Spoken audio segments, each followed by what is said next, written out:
Assalamualaikum warahmatullahi ta'ala wabarakatuh. Alhamdulillahirabbil alamin wa bihi nasta'in wa ala umuri dunya waddin. Wassalatu wassalamu ala sayyidina Muhammadin wa ala alihi wa sahbihi ajmain, amma ba'd. Alhamdulillahirabbil alamin. Selamat datang para pemirsa sekalian yang telah hadir di podcast MA Alasannya Salaf Terampil Bersinergi ini. Alhamdulillah, pada kesempatan kali ini kita kedatangan tamu yang luar biasa, narasumber yang luar biasa. Tentunya mereka ini adalah salah satu dari beberapa siswa-siswi MA Alasannya yang terpilih untuk melaksanakan podcast pada kesempatan kali ini. Ayo kita sapa pemirsa dulu bareng-bareng. Hai. Jadi ini lebih unik ya kalau kita sapa mereka, karena mereka menonton kita, maka kita juga menyapa mereka. Okay. Nah, sebelum nanti saya akan masuk ke sesi wawancara, tentunya teman-teman itu harus tahu ada kata-kata kalau nggak kenal maka tidak sayang. Oke ya, kalau nggak kenal maka nggak sayang. Nanti akan saya kenalkan sendiri atau teman-teman nanti perkenalan ke pemirsa. Bisa pilih, ayo pilih dulu. Perkenalan sendiri aja. Gitu ya? Ya. Oke, kalau gitu pemirsa sekalian nanti bisa disimak ya. Nanti dari per narasumber ini akan memperkenalkan namanya masing-masing. Ini saya mulai dari yang paling sebelah kanan. Ya, monggo diperkenalkan. Halo semua, saya Siti Rosyatul Umar dari Kalimantan Selatan. Saya itu kemarin pernah menang lomba KTI tingkat nasional, juara 2. Wah, luar biasa juga ya. Beneran dari Kalimantan ini? Iya, dari Kalimantan. Loh, tapi saya dengar kok dari Tuban katanya. Iya, saya rumah Kalimantan tapi lahirnya di Tuban. Oh gitu. Wah, prestasinya sampai nasional ya. Wah, ini luar biasa juga ini.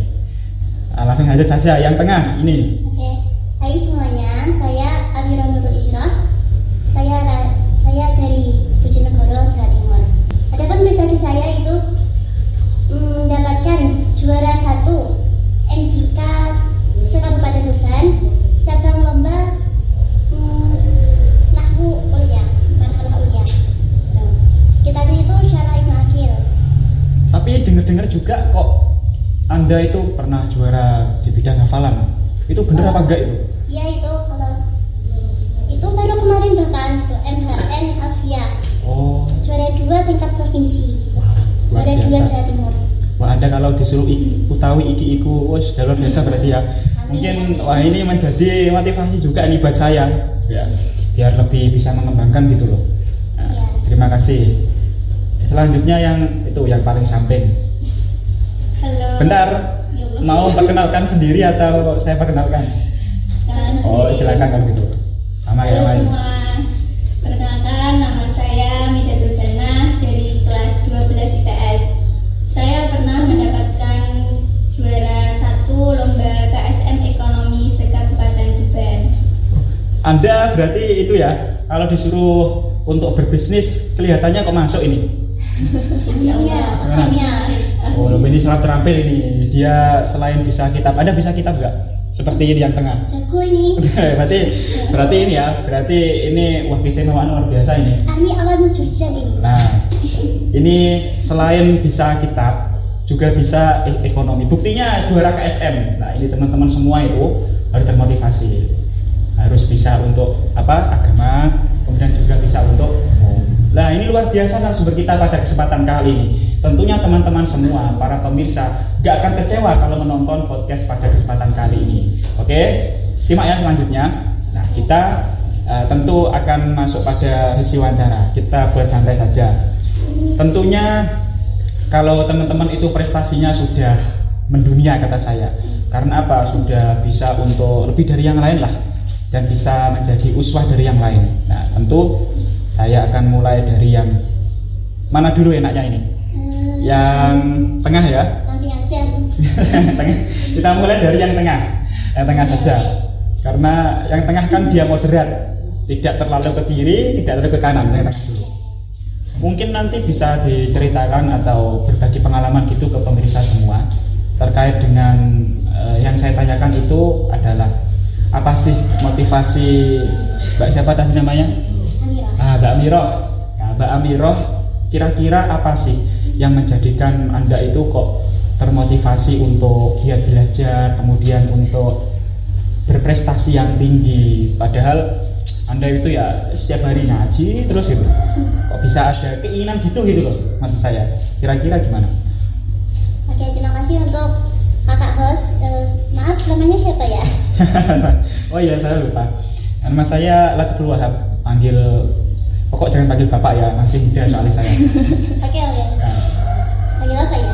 terserah. Oke, terima kasih Ustaz Latif ya untuk pertanyaannya yang bagus nih. Adapun motivasi saya itu, saya melihat negara saya Indonesia ini ya, dibandingkan dengan negara-negara lain seperti Amerika, Australia, Cina yang sudah diakui oleh Nabi Muhammad dalam sabda beliau, "Utlubul ilma walau bisfin." Tuntutlah ilmu walau hanya sampai di negeri Cina. Itu mereka kok bisa maju. Bahkan Singapura dan Brunei Darussalam yang wilayahnya tiada apa-apanya dengan Indonesia ini, mereka juga maju. Nah, kenapa kok Indonesia yang kaya akan sumber daya alam yang melimpah dan berpotensi besar, memiliki suku, budaya, dan bahasa yang sangat banyak, kenapa kok tidak bisa maju gitu? Nah, saya itu ingin ada sebuah perubahan ke arah yang lebih baik atau revolusi ya, benar gak sih? Nah, itu dimulai dari para generasi mudanya yang merupakan pewaris negeri ini. Nah, hal itu bisa terjadi jika para generasi mudanya itu memiliki kualitas intelektual yang bagus. Nah, kemudian saya tuh berpikir, saya merupakan salah satu dari unit terkecil para pewaris negeri ini. Saya ingin untuk meningkatkan kualitas intelektual saya sendiri, dimulai dari saya sendiri, baru ke orang lain gitu. Berarti itu, gini ya, kalau nggak salah itu saya pernah dengar ada khairunas anfa'un linnas. Iya, gitu. Berarti Anda itu punya keinginan yang tinggi. Jadi Indonesia itu kalau kita lihat ya, memang negara kita itu kekayaannya luar biasa sekali. Ya saja bahasanya udah berapa? Di Jawa saja ya, Tuban. Kalau nggak salah 375 bahasa kalau nggak salah. Iya. Dari Tuban sampai Lamongan, Surabaya itu kan udah ada perbedaan kan. Iya. Jadi kita lihat Jawa saja lah, nggak usah jauh-jauh ke Sulawesi ke mana, nggak usah. Tentu ini kan kekayaan kita, tapi kenapa kita nggak bisa maksimalkan gitu? Ini keresahan Anda. Tapi mungkin terobosan Anda kira-kira apa sih untuk memotivasi lagi selain daripada melihat fenomena negara kita itu kok ketinggalan dengan yang lain padahal memiliki kekayaan yang luar biasa? Mungkin seperti halnya mereka harus giat belajar atau gimana kira-kira itu?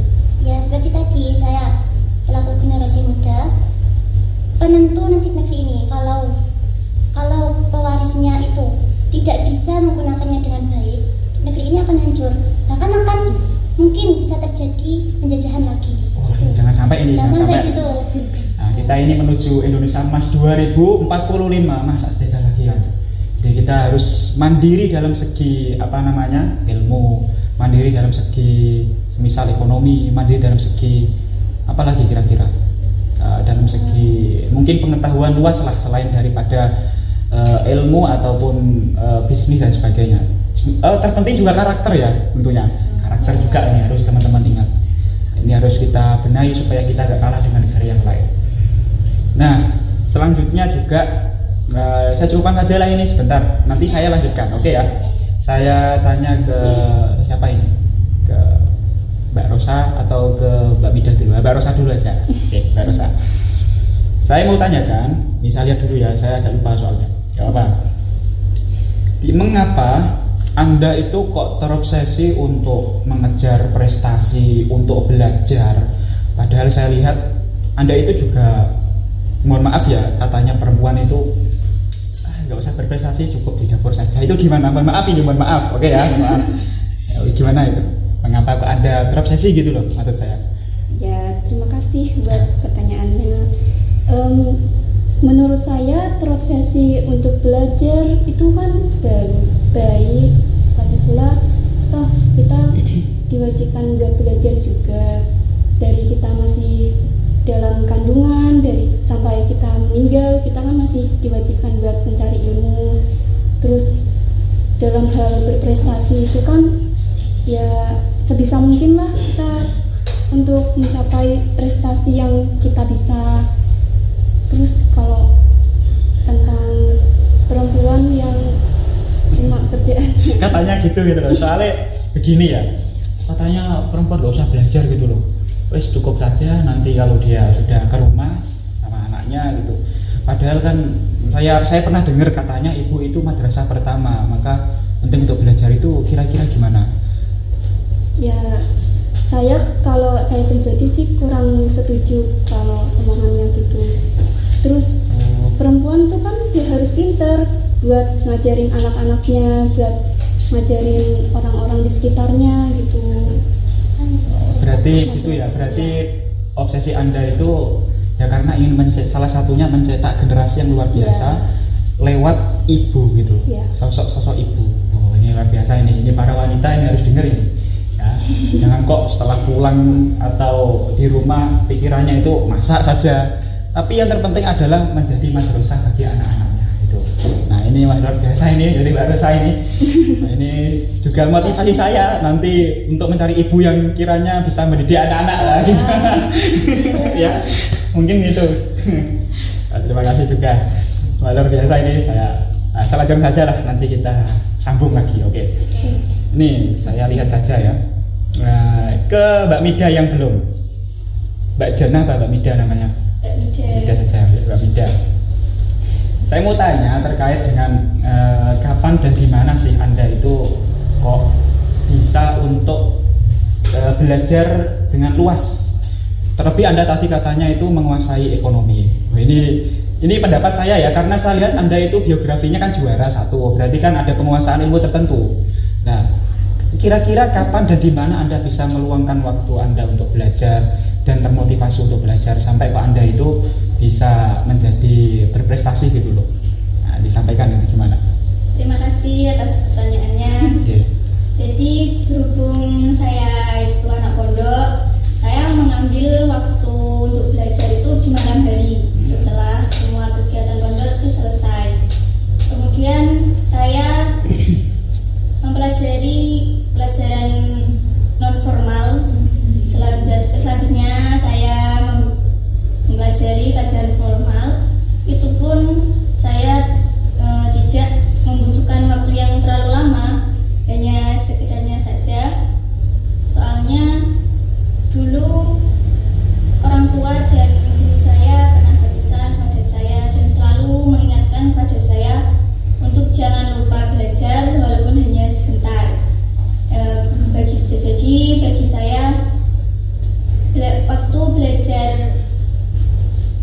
Jadi bagi saya waktu belajar minimalnya cukup 5 menit saja, itu sudah cukup untuk membaca-baca, dan waktu maksimalnya sampai saya sudah merasa lelah atau mengantuk dan untuk beristirahat.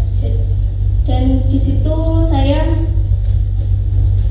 belajar itu tempatnya hanya di kamar saja, karena saya merasa kamar itu tempat ternyaman bagi saya. Tanah buat kita. Sebentar. Kalau malam katanya kan ada musyawarah dari muhadharah itu. Itu jam berapa terus? Masa kok jam 12, jam 11? Atau gimana itu? Saya kurang tahu, mohon dijelaskan. Jadi kegiatan di pondok saya itu semua kegiatan selesai sekitar jam 10 itu sudah selesai. Itu terlalu malam itu. Tapi tapi nggak apa-apa. Ya, terus. Di sisi saya belajar, saya sampingi dengan bermain bersama teman-teman. Soalnya saya itu orangnya nggak bisa terlalu fokus dalam belajar, gitu nggak bisa. Jadi gitu. Saya kalau belajar tuh butuh mencari hiburan gitu, sama ngobrol-ngobrol, sama ya belajar sambil ngobrol gitu. Nggak bisa disuruh fokus untuk terlalu kepada buku. Oh iya, saya paham itu. Iya. Sama kayak saya juga gitu. Kalau fokus terus itu nanti kepala pusing. Jadi kadang juga harus ada kayak refresh gitu loh. ya kadang ya main, kadang ya belajar. Ada baiknya juga sih kalau kita itu nanti semisal ya belajar diselingi dengan main supaya kita nggak terlalu tegang, otak itu nggak terlalu tegang. Wah bagus itu, mantap ini kata adik-adik. Nah ini saya mau tanya lagi, kembali lagi lah yang ke Mbak Miro. Gak apa-apa ya saya tanya lagi? Gak apa. Gak apa, oke. Terkait dengan figur ya, figur. Tentu semua orang itu dia punya figur tertentu untuk menjadi panutan, uswah hasanah. Kalau Mbak Miro kira-kira figurnya siapa? Kok bisa untuk termotivasi dalam belajar itu? Terlebih dalam mengejar prestasi. Siapa figurnya? Kalau saya suka Bu Rero. Nah, tapi kalau sampean bisa dijelaskan lah kira-kira siapa figurnya? Sebenarnya banyak sih ya. Yang pertama tuh orang tua. Ya. Terus itu ada Jabir bin Hayyan, seorang itu ilmuwan Kimia. Terus tadi tahu sih. Tahu lah, saya pengajar kimia kok. Oh. Terus juga yang lain tuh Dr. Rahmiana Zain. Dia itu pakar kimia Indonesia. Perempuan dia itu. Keren Keren kan? Nah, pertama itu dari orang tua. Kalau ayah saya itu sejak dulu itu menuntut saya, mengajarkan saya untuk menyukai belajar, menyukai literasi. Bahkan ketika saya duduk di bangku SD atau MI, saya punya PR, saya meminta tolong kepada beliau. Itu tidak langsung dikasih tahu, tapi disuruh mencari tahu sampai ketemu. Nah, hipotesis saya, sikap beliau seperti itu kepada saya, itu menimbulkan sikap suka membaca. Juga ketika ingin meraih sesuatu, saya harus berusaha yang sungguh-sungguh dan juga menghilangkan rasa malas. Terus kalau dari ibu itu saat saya umur 9 tahun, beliau bercerita ketika beliau seumuran dengan saya 9 tahun, ya, beliau itu sudah hafal surat-surat pilihan seperti Ar-Rahman, Ad-Dukhan, Yasin, Al-Waqiah dan lain sebagainya. Keren dong. Selain itu, beliau juga meremehkan saya, tapi meremehkan ini tuh untuk membangkitkan giroh saya. Dia berkata demikian, Biyen umur 9 tahun ibu wis sakit, wis apal ngene kata begitu. Terus sampean umur 9 tahun wis apal ta gitu. Sehingga saya tuh menjadi iri. Sehingga giroh saya, semangat saya untuk belajar itu bangkit. Saya ingin mencari ilmu sebanyak-banyaknya sejak dini. Oh ya. Gitu. Kalau dari Jabir bin Hayyan, ya beliau itu kan banyak sekali prestasinya. Bahkan beliau kan sampai dijuluki bapak kimia modern. Ya. Gitu. Kalau dari Dr. Rahmiana Zain, kemarin itu prestasi beliau itu penemu kromatografi tercepat di dunia. Apa itu? Gak tahu saya. Mohon maaf nih, walaupun saya pernah memegang kimia ya, pernah ya. Ya. Tapi kurang tahu apa itu. Kromatografi itu seperti pemisahan antara dua komponen sebuah senyawa. Oh. Kurang lebihnya seperti itu. Dengan cara, kalau nggak salah itu kemarin dulu ketika saya kelas 7 belajar tentang itu tuh ada kertas diletakkan di sebuah, tapi sepertinya kertas tertentu itu diletakkan di sebuah cairan atau senyawa. Nah, itu akan mengurai menjadi komponen-komponen penyusunnya. Nah, cara kromatografi ini kalau nggak salah itu juga biasa digunakan tes urin para pecandu narkoba. Gitu. Luar biasa ini ya. Jadi motivasi Anda itu selain dari figur orang tua juga ada ulama kita juga ya. Nah, ini juga teman-teman perlu ketahui juga. Ternyata ulama kita itu tidak hanya bisa dalam agama. Ternyata ilmu-ilmu umum juga menguasai semua ya. Bahkan pada masa Dinasti Abbasiyah kan pada masa-masa keemasan, bukan hanya keilmuan agama saja tapi juga umum. Bahkan matematika, kimia, filsafat, astronomi semuanya berkembang pada masa itu. Bahkan maju. Terima kasih, wah ini luar biasa juga motivasinya. Saya minder nih. Saya minder. Ya gak apa-apa lah, kita saling belajar, saling sharing gitu. Selanjutnya saya juga mau menanyakan kembali lah, tapi ke Mbak Rosa saja. Itu terkait dengan efisiensi waktu, mungkin ke apa? Oh iya, bagaimana ya? bagaimana Anda itu kok bisa untuk meluangkan waktu Anda di pondok pesantren Al-Hasaniyah dari pagi muter sampai malam? Itu kan kata Mbak Mida tadi full sampai jam 10. Nah, kira-kira apa sih dan bagaimana Anda itu mengefisiensi waktu kok bisa untuk belajar, kemudian untuk menggapai prestasi sampai, mohon maaf ya, sampai juara nasional itu. Jadi saya juga termotivasi untuk hal itu. Kira-kira apa dan bagaimana? Ya, untuk meluangkan waktu sebenarnya enggak ya, soalnya kan di pondok ya kegiatan full dari pagi sampai malam, dari bangun tidur sampai mau tidur lagi, itu kan kegiatan banyak banget. Jadi kalau mau meluangkan waktu, mau jadwal waktu jam segini harus belajar gini-gini kan susah gitu. Jadi ya curi-curi waktu lah buat belajar. Kalau habis kegiatan kita belajar, mau tidur palingan 5-10 menitan baca buku gitu. Atau bahkan kadang saya bawa buku selain buku pelajaran ke sekolah buat saya baca-baca pas istirahat atau jam kosong gitu. Oh gitu. Dan itu juga kalau ini kan masalah membaca Anda, tapi karena Anda itu pernah menjuarai karya tulis ilmiah tingkat nasional MA negeri dan swasta ya, se-Indonesia. Itu tahun kemarin apa barusan tahun sekarang? Tahun kemarin. Oh, berarti tahun 2024 gitu ya? Iya. Nah itu tadi kan membacanya, tapi kalau menulisnya itu kira-kira Anda praktek di buku atau gimana gitu loh, di laptop? Ini juga penasaran gitu loh. Kalau di pondok kan fasilitas minim, jadi kalau ada laptop saya coba-coba nulis, kalau nggak ada laptop ya coba-coba nulis di buku gitu, coret-coret. Oh, mungkin kalau minim tidak ya, karena kita kan mungkin waktu kita lebih banyak digunakan untuk belajar kitab. Mungkin kalau untuk masalah-masalah seperti itu sebagai kegiatan yang sekunder lah. Dalam artian kita prioritas ngaji, tapi setelah itu kita juga tunjang dengan hal-hal seperti itu. Mungkin dengan menulis, kemudian dengan membuka komputer, laptop dan sebagainya. Tapi kalau HP nggak boleh ya di pondok pesantren. Nggak boleh bawa HP sama. Tapi kan kita nggak kalah dengan yang lain gitu loh. Nggak kalah dengan yang lain. Kita kan bisa bersaing. Buktinya bisa Anda juara kan? Nah, berarti wah, ini luar biasa juga gitu. Kira-kira mau tak tanya lagi apa enggak? Sudah? Sudah. Ya, oke, kayak gitu.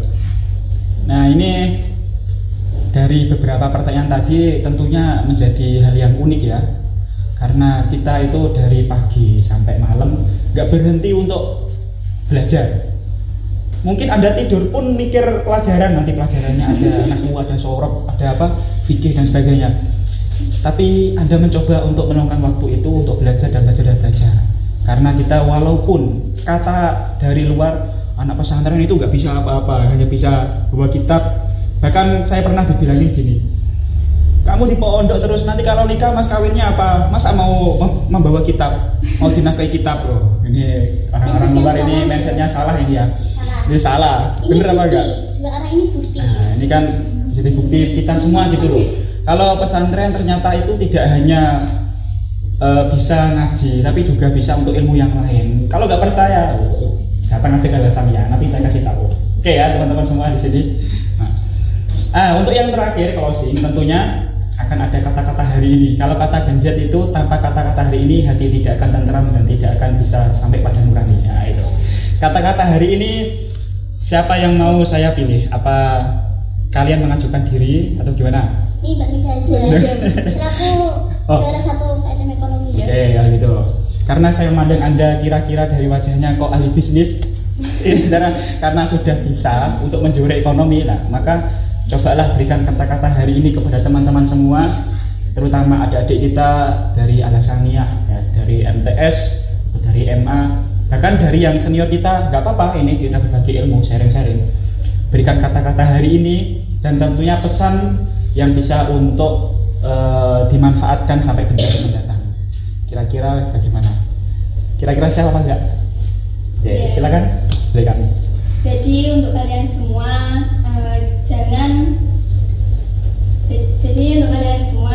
jangan menganggap belajar itu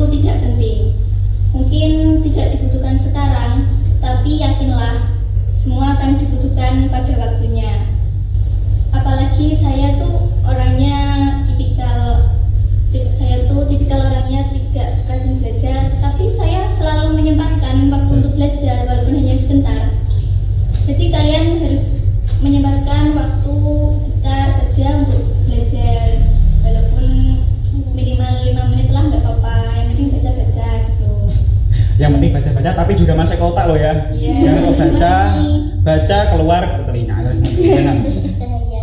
Jadi baca masuk ke otak, ke hati, dipraktekkan. Jadi al ilmu juga bil amal gitu. Kira-kira seperti itu, bener apa enggak? Iya. Udah, terima kasih pada podcast kali ini. Tentu saya mengucapkan terima kasih sebesar-besarnya dan selamat atas prestasi yang telah Anda semua raih, terutama bisa membanggakan secara akademik di MA Lesaniyah dan menjadi uswatul hasanah bagi adik-adik baik dari MA atau dari MTS, bahkan pemirsa semua yang menonton pada kesempatan kali ini. Oke, sekian dari kami. Jika ada kesalahan mungkin bisa dimaafkan, baik dari saya yang moderator atau dari teman-teman saya, adik kelas saya, narasumber. Tentunya kami mohon maaf